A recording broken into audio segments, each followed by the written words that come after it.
Welcome back to Score Society TV. Before we start, make sure you guys like, comment, subscribe, and share.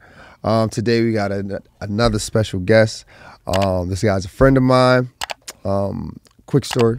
I met this guy years ago, about 4 or 5 years ago. Yep. He was training, I was training, and he gave me his card. Said, "Yeah, you ever want to run some clinics for me, let me know."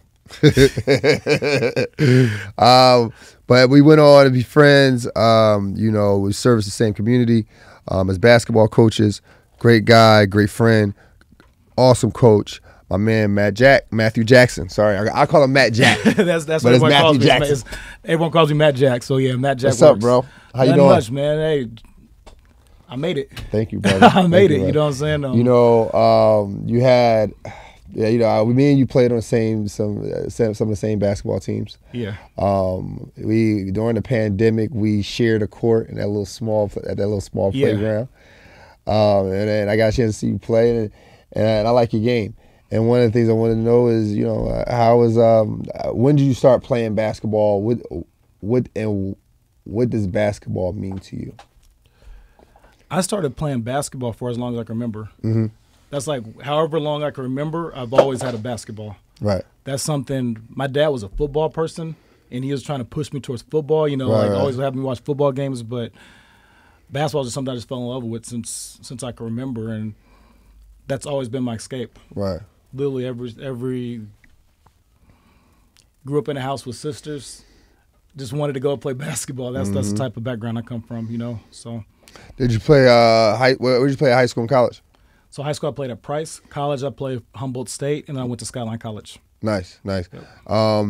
So you start a couple months ago. No, it wasn't even a couple months ago. Probably about a year or so ago. You had like a banquet or whatnot, right? It was a gala. A gala. Yeah. Sorry. A gala. Yeah. A gala, and I attended. Yep. Had a great turnout. Yep. It is for your foundation, Basketball and a Dream. Yep. Basketball and a Dream Foundation. During the pandemic, it's been heavy, like just seeing the overall state of the mental health with the youth.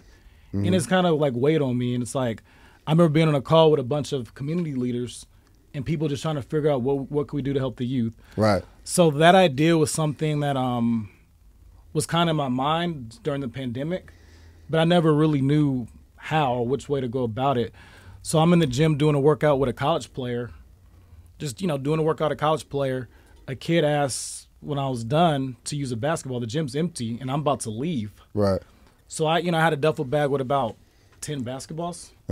So I looked, the best one, I just gave him the ball because I was about to leave. So I figured I'd rather him have the ball and being here, working on his game than, saying, I can't help you. I knew I could help him with that. So, right. But his reaction to it kind of spoke to me because he was just like really grateful, like he was overly grateful. And that's something that when I went home and I thought about it, I knew like, okay, this is what I got to do. Right. And then at like 3 a.m, the idea, Basketball and a Dream, I just woke up at like 3:30 in the morning. I hit someone that's a board member. I said, look, this is something I want to do. I want to start a nonprofit organization that helps youth get resources they need to pursue their career in basketball. Because when you ask me what does this game mean to me, it means everything to me. Right. Because I wouldn't be the man I am. I wouldn't be sitting here if it wasn't for this game. Absolutely. Like all the relationships I have, all the cool people I have in my life, the coaches, the mentors, the teachers. I've been treated a certain way, and I've been blessed through this game where I always had choices and I always had options. And I look at a lot of youth today. A lot of kids are making bad choices because they don't feel they have a choice. Yeah, very true. And I know people growing up whose life went a different path, and I know their background. People talk to me, man, Matt, you square, and hell yeah, I'm square. You know what I'm saying? Like, listen, brother, hell yeah, I'm square. It pays the bills, brother. There ain't nothing wrong with that. I was playing video games and playing basketball and trying to do my schoolwork, and that's a luxury I was afforded to have. Right. I have a lot of friends, dead in jail, wanted to play basketball. Yeah. But they didn't have a shine in their life. Right. Or they didn't have, a Coach Matt or whatever, and it's a really community thing. So with my nonprofit, I want to bring the community to people that need it. and that's what I'm big on. I don't want to be a nonprofit that, we've already given $70,000 worth of scholarships, over 400 pairs of shoes. You said 7 or 70? 70,000. Ooh, big numbers, baby. Yeah. That's all I like to hear. Literally, we given over $70,000 worth of scholarships, over 400 pairs of shoes given out, now I got to update that number. This Christmas, we gave another 1,000 pairs of shoes to kids in needs, and over 1,500 pairs of clothes, and we gave Theraguns and all that. We've done that. But the main thing I take pride in with the foundation is there was an instance where a kid moved out here to pursue his dream of basketball, was going to a school. His mom, was from New York, lost his little brother. Right. So the mom comes out to, just kind of to visit and check on him, whatever. I got wind of the story, and I was blessed with, 4 tickets I go to probably about 30 games a year between the Lakers and Clippers. Ooh. So I was blessed with tickets. So I'm just waiting for an invite. I got you. Reached out, set it up. Me and one of my board members took the mom, the son, to a game and just broke bread. Got to get to know the kid better. Got to get a better insight on what's going on, what he's struggling with, to see how I could better help. And those are the type of things that I really take pride in with the foundation. Not just, hey, here's a ball, have a good life. You know what I'm saying? Really getting to know and to care about people who may be forgotten or feel unseen. Nice. So, where do you see it in a few years? Like, what's the overall goal? The big picture. Big picture, definitely by next year I want to get office. I want to continue to grow it out. I'm new at this. Like I said, the foundation's only been going for a year. And the success we've had early on was overwhelming. Yeah. Like that, I didn't, when I invited you to the gala. I've seen it, bro. Yeah, I didn't nice. expect. Yeah. We had, NBA. I'm super proud of you for that, by the way. Yeah, I appreciate you pulling up and supporting. And that's why when I saw you did this, I'm like, I got to pull up and talk to my guy, man. My man. Yeah. My man. So, I remember at the gala, you had a family come up to talk, or maybe they were sitting in the front for the testimony. They was like from another country, or what? Oh, so that was a kid I gave the basketball to. Oh, okay. So I reached out and I told him, I was like, look, you guys got to be here because the way his gratitude inspired this. And so that's like I keep in touch with the kid and his family and all that. And I was just really grateful how just him having gratitude. Because if a lot of kids, you give them stuff, take it, they don't think nothing of it. But him being really grateful, really just like, that gave me a sense of direction on how I could help and how I could make a difference. Nice. You're also a coach, you're also a coach in addition to being a business owner. Yep. Let me ask you, as far as a coach, coach to coach, what is the most when you're trying, because this is I like to engage the youth with this as well. So when you're talking to when a kid is trying to make a basketball team, right? Let's say he doesn't have all the talent in the world, but he's ambitious to make it. What are your recommendations to him to make a team? Like your general thought, like far as, let's say, be the first in every suicide to get the attention. One thing I went wrong with my basketball career was like I had a cousin that was like really good. He went to Valley. He ended up getting a scholarship to Georgia Tech, and he was like just cold, top guard on the West Coast. And so I always looked at him and said, I got to model my game. I got to be like him. So one advice I always give to kids, like, because this applies in life, like find out what you're great at, find out who you are, and embrace that. Like what makes Draymond a Hall of Famer, he's not out there trying to be Curry. Setting good screens, crashing boards, playing good defense, bringing the energy. Like he embraces completely who he is. So like, my advice to kids is, like, don't look at – it's good to look up to someone and have someone that you want to take their work ethic, maybe take some moves or whatever, but really get to understand yourself on the basketball court. And in the game, like, it always evolves. So if you look at James Harden in high school, he's a completely different player in college, and he's a completely different player in the NBA. Absolutely. So if you love it and you continue to work on your craft – you're gonna get to where you're supposed to go, but you got to embrace who you are. Because a lot of people out there, and they're imposters. They're trying to be something they're not, and it doesn't pass the eye test. Yeah, absolutely. Because I have kids that make the team. There's some kids, can't shoot much, good athletes, not much skill yet, but man, they bring energy. Man, they bring effort. Man, they set great screens. Absolutely. Man, they're getting every rebound. They're diving on this ball. And I'm like, I need someone like that, you know? And parents hit me like, man, my kid can make such and such. Look at my kids. I'm like, yeah, but look at this kid dive on concrete for loose balls. But be careful diving on concrete, fellas. Yeah, I'm saying don't dive. I'm saying don't dive on concrete, but I'm saying there's people that's, you know. Yeah, no, I get it. I gotta nah. make some jokes in there so everybody keep them laughing. You're the last guy on the bench. I mean, you're in the 9th grade. You're the last guy on the bench. No, let's say 9th grade.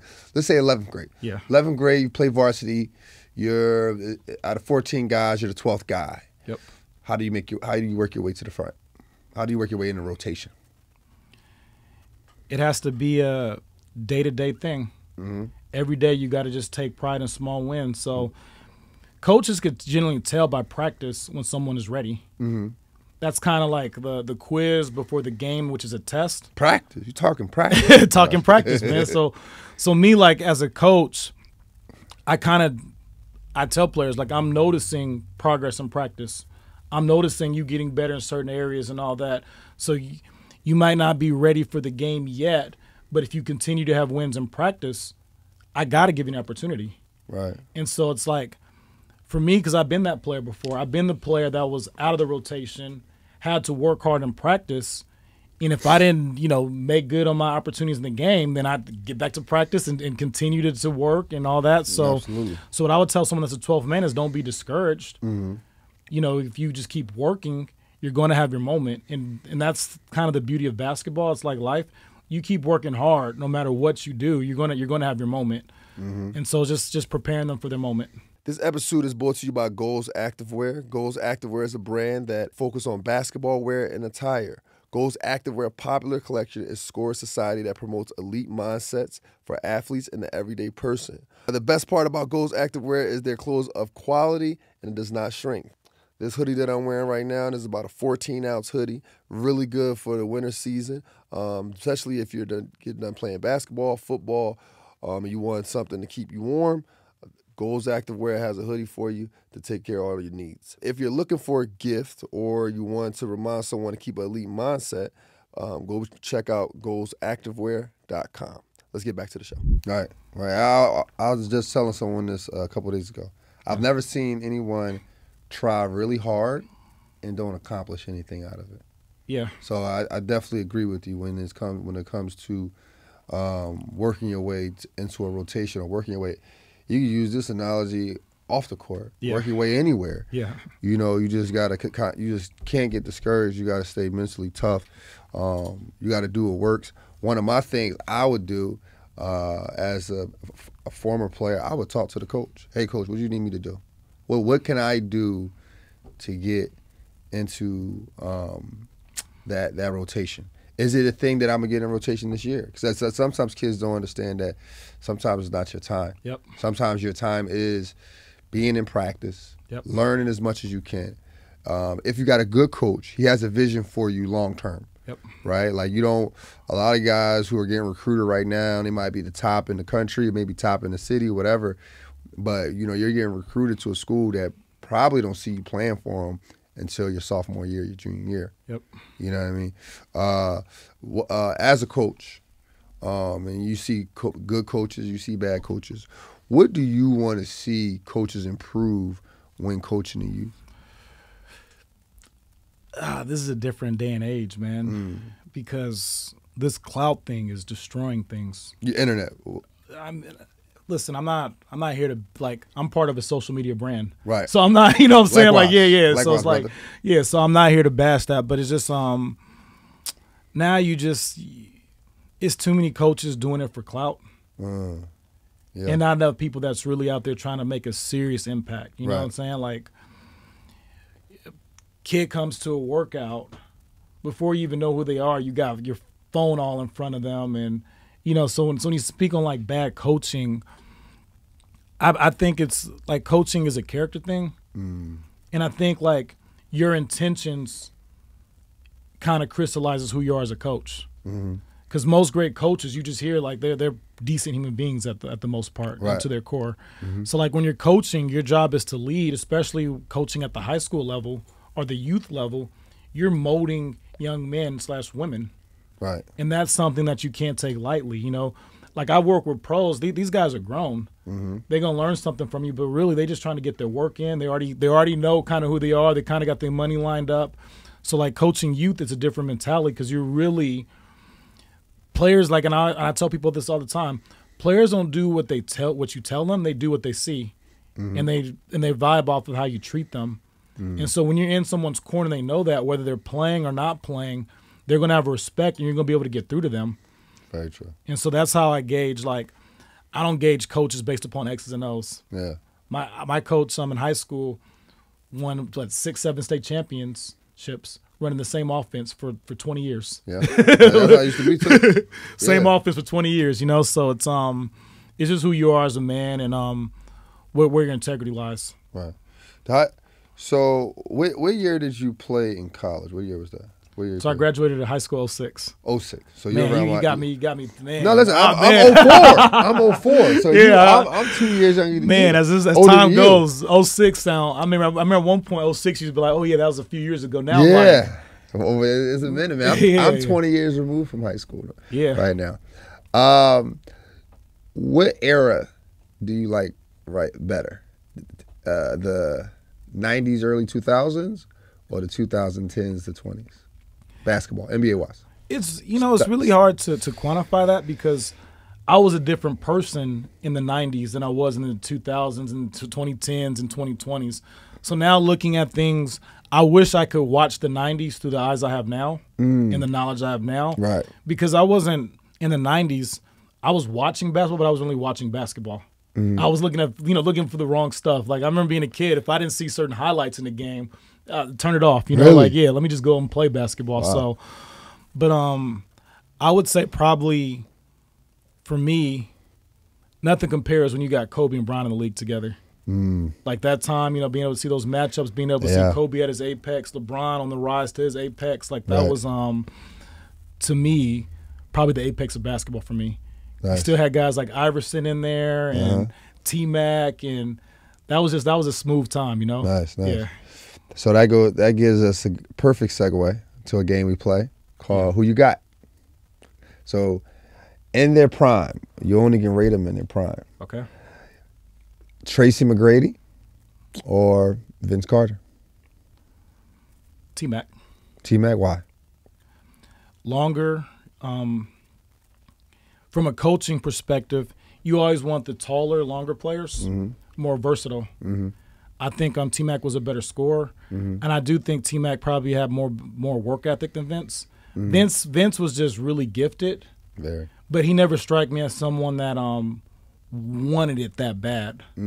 Like I feel like T-Mac actually kind of wanted it that bad, but he just always had I think injuries. Vince wanted it. I think he just had injuries. I think, I'm going to say T-Mac too, but Vince was, he propelled like that 6'8", 6'7", crazy athleticism. I don't know. You compare things Threes. to Kobe. You compare things to Kobe. Like I know times Vince would be playing the Lakers, he'll be in the club the night before the game, and I'm not knocking it, but I'm just Right, saying like he's more gifted, naturally more gifted than Kobe Bryant. So when there's someone that's more gifted, and if you want to talk injuries, no one's been more injured than Kobe. No one. Right. Literally, like an arm socket comes out, he's in the game shooting with his other hand. Right. So it's like I would say I'll take T-Mac over Vince. T-Mac over Yeah. Vince. Steve Nash, Jason Kidd. That's tough. That's tough. You got to answer it though. I got to go Nash. Nash? He Ooh. could shoot. And so now I'm like, his ability to shoot. But, all right, Jason Kidd ended his career with a good three-point percentage and was a knockdown set three. yeah, he ended it. Yeah, but that ain't, he ended it, like, that's like I'm talking, no, not at the end, but he was like efficient for the last 5-6 years of his career, though. Jason Kidd at his best wasn't the shooter Steve Nash was on the rise to his prime. Very true. So, Very true. but Jason Kidd is a better defender. Better defender. Better defender. I mean, that's really hard to pick, but I would. The But look, Jason Kidd took the Nets to the finals. Amari doesn't get Jason Amari doesn't get Kidd suspended. has a championship too. What do we think? I mean, I'm just throwing some factors. I'm not trying to change. Yeah, no, I got you. change I your got mind. you. Like both all-time great point guards. Absolutely. But the two-time MVP, that one MVP over Kobe, which people could debate about or whatever, he did do that. You know what I'm Right. saying? And he's a back-to-back MVP. Led that Phoenix Suns. He kind of changed basketball. Mm-hmm. So he was, before it was Curry and the Warriors and the way the Spurs played and all that, Nash was, playing that fast-paced offense. And, that was really an exciting show to watch in Phoenix. Mm. So I would give Nash the nod. That's not okay. So you are. Or let me ask you this: are you a point guard guy, a big man guy? Far as who you favor, right? Like, so if you had to start organization or your basketball team, where will you go? Big man or point guard? You got to have a leader. Got a leader? Got to have a leader. I mean, where do you want them to lead from? Down low or up top? So I'll be more of a point guard guy because I've seen point guards have success without having great bigs, but generally bigs need a point guard to have success. Mm. Kareem couldn't win without Oscar Robertson. He couldn't win without Magic. Right. He was a big. Like Shaq needed Kobe, needed Dwayne Wade. Mm-hmm. So like bigs are very dependent. That's why it's kind of changed now because you got point forwards now. So you have Jokic, who's a big, but he's a point guard still for the most part. The offense runs through him and all that. So I would always go facilitator, someone that makes others better and that could lead the team that way over just having a big. So that gives me a good segue for my next who you got question. Okay. Chris Paul or Tony Parker? Chris Paul's a better point guard than Tony Parker. Why you say that? His win shares, his ability, everywhere Chris Paul went, everywhere, team was better. Literally everywhere. Fair enough. So everywhere he went, the team in the wins would. Well, Tony Parker didn't get traded until like the latter years of Yeah, that's true. You know what I'm saying, and that's why. And the reason why he didn't get traded is because he did win a lot of championships. Yeah, you got Tim Duncan. True. Yeah, I like Chris bigs. Paul. He had the best power forward. If Chris Paul ever see this, listen, brother, I like you. I'm just playing devil's advocate here. Yeah, Tony Parker. I mean, he got the rings. You can't discount the rings. And you can't discount what his ability to finish and how fast he was, how he changed the game. Just like the pace of the game with his speed and his quickness and his ability to finish for an undersized guard was really good. Mm-hmm. But as a point guard, Chris Paul. Gotcha. So last question: greatest player of all time. Man, in your eyes, I mean, it's only your opinion. I can't argue. That's tough, man. Because the thing is, I started doing research, and I started looking back into the history of the game, and it's like when you see the type of person and player Bill Russell really was.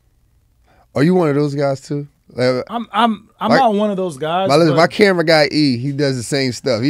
He goes to this thing where he starts talking about people who wasn't even in the era. You wasn't. How would you like? For me, LeBron is my guy because I've literally went to LeBron high school games. And seen him grow till now. That's my guy. Well, so I can't say Jordan better than him. The best player I've ever observed closely, obviously, is LeBron.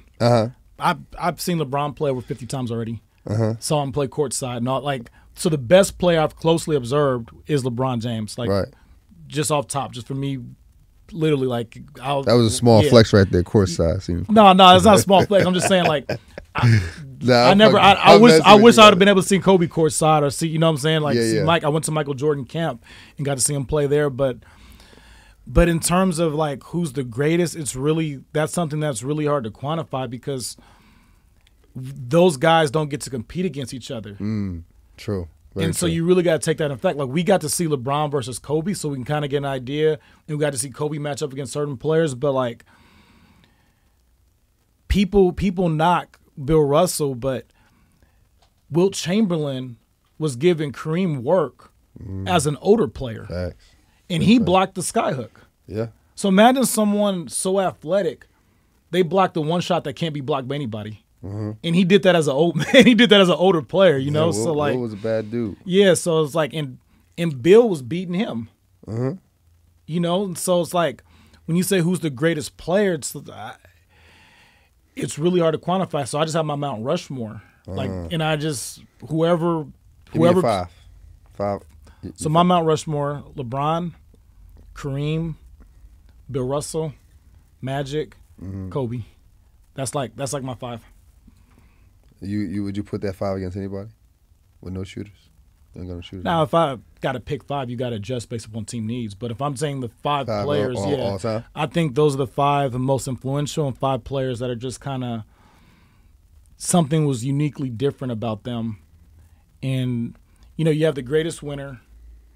Michael Jordan was a combination of Kareem and of Wilt and Bill Russell in terms of he had crazy stats and he won at a high level.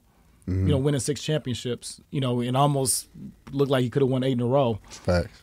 Kobe changed the game because he made the process of becoming great cool.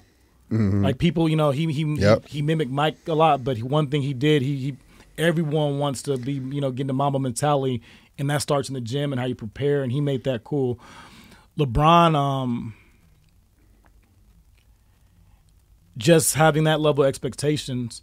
And now year 21, we're still talking about him. Yeah. That's something I mean, he's a freak of nature. I think he gets so much hate because you just can't mimic him. Yeah. Like, you know, growing up, you could try to mimic Jordan. You probably couldn't jump as high as him, but you could do the fadeaway. You could do the tongue in the air and all that kind of stuff. Yeah. But LeBron, man, you talking about a guy who's 6'9", 260, is just as fast as a smaller guard. He's just a freak of nature and just a hybrid type of guy. You know, it's probably a 101. You probably won't see it again. Yeah, but that's why I don't like having this conversation with it, because it's just like there's been so much greatness on display through the years of basketball. It's like to just say one person's the greatest is doing the game a disservice, you know, because everyone's brought something different to the table. Will scored 100 points. 100. You know, like. Come on, like imagine being so good and so dominant. You could just, and he could have done it more often. My man, yeah. So well, listen, brother. You said you don't like having these type of conversations, but I appreciate you having it with me. Yep. For this is another episode. Wait, before we go out, do you have anything like you guys coming up that we should know about, or? I'm organized. So during the holidays, I organized a giveaway. I partnered with the YMCA. And that's how I was able to give away over 1,000 pairs of shoes and all that. Nice. I'm organizing a block party at a school. So I'm finding a school, inner city school, and what I want to do is I'm going to bring the influencers, bring some NBA players, bring, you know, the whole community there, do free workouts, do giveaways, and I also want to remodel. I want to remodel a community park and remodel a school in the community. Just giving kids hope and just letting them know that, you know, we're there, we're in their corner, we support them. Awesome, bro. And if there's anything I can do to help, man, please, always just, you know, my number, let me know. All right? I'm going to need to borrow some money, man. Don't listen to him, yo. Listen, man, there's another episode on Score Society TV. Thanks again, Matt Jack. Appreciate your time. Appreciate all the wisdom. Yep. Make sure you guys like, comment, subscribe, and share. Until next time, Score Society.